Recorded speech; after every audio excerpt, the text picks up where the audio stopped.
Assalamualaikum warahmatullahi wabarakatuh. Halo semuanya, apa kabar? Masih baik-baik saja kan di rumah?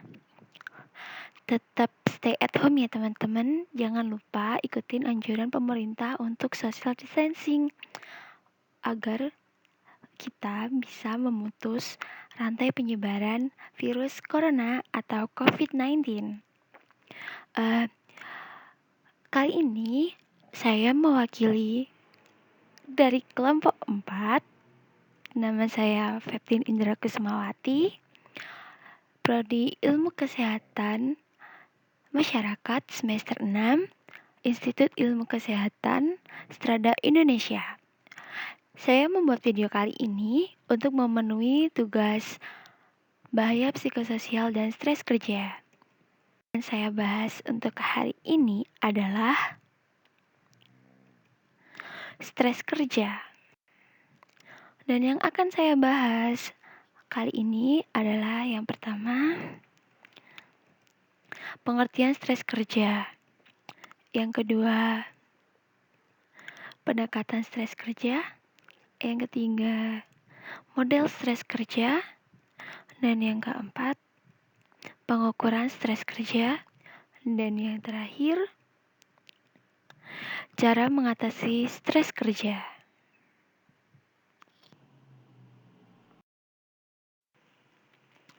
Sebelum kita masuk ke materi, izinkan saya memperkenalkan anggota kelompok saya. Untuk yang pertama,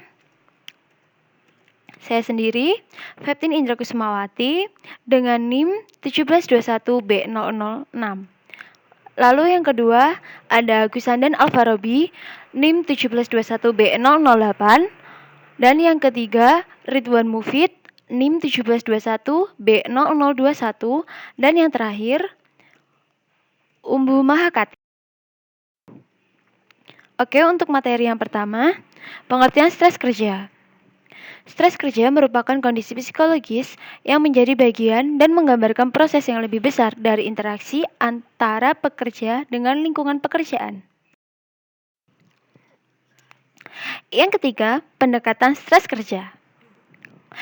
Kate Davis dan John W. Newstrom mengemukakan bahwa four approaches that often involve employee and management cooperation for stress management are social support, meditation, biofeedback, and personal wellness program. Ada 4 pendekatan terhadap stres kerja, yakni sebagai berikut.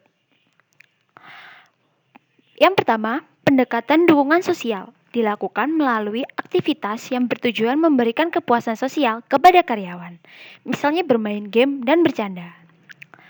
Yang kedua, pendekatan biofeedback dilakukan melalui bimbingan medis, yakni melalui bimbingan dokter, psikiater, dan psikolog, sehingga diharapkan karyawan dapat menghilangkan stres yang dialaminya. Kemudian yang ketiga, pendekatan kesehatan pribadi merupakan pendekatan preventif sebelum terjadinya stres.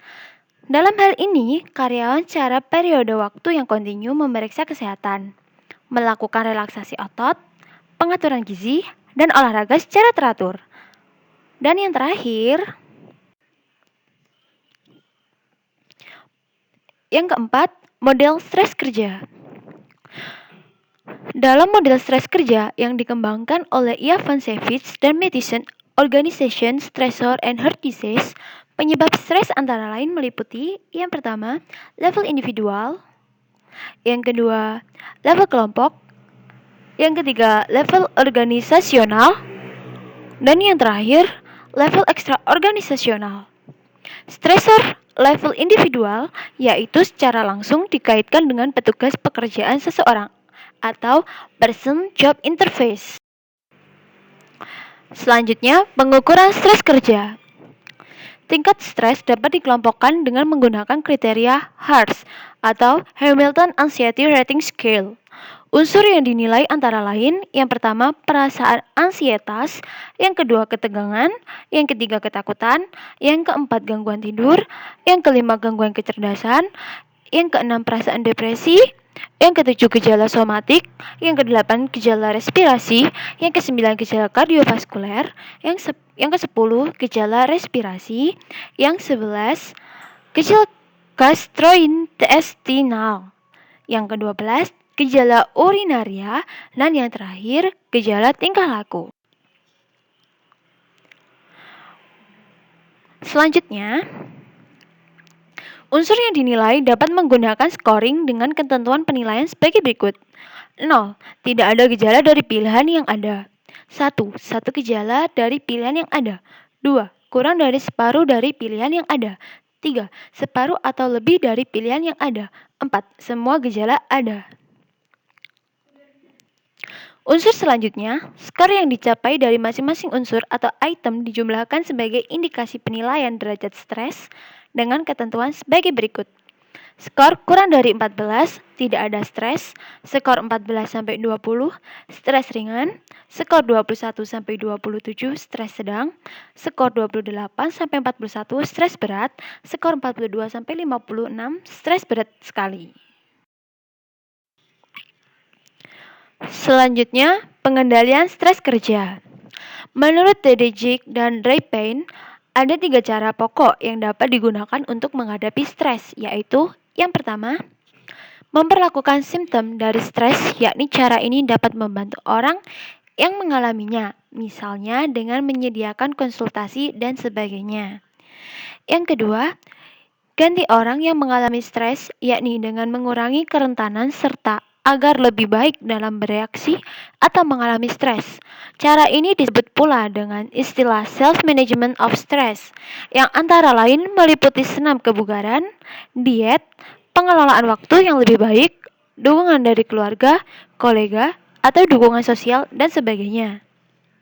Yang ketiga, ganti atau hilangkan faktor-faktor yang menimbulkan stres, yakni untuk menghilangkan, melemahkan, atau mengganti faktor-faktor yang dapat menimbulkan stres, misalnya dengan mengurangi kebisingan, polusi, dan sebagainya. Sekian pemaparan materi dari saya. Jika ada kurang lebihnya, mohon dimaafkan. Akhir kata, wassalamualaikum warahmatullahi wabarakatuh. Terima kasih.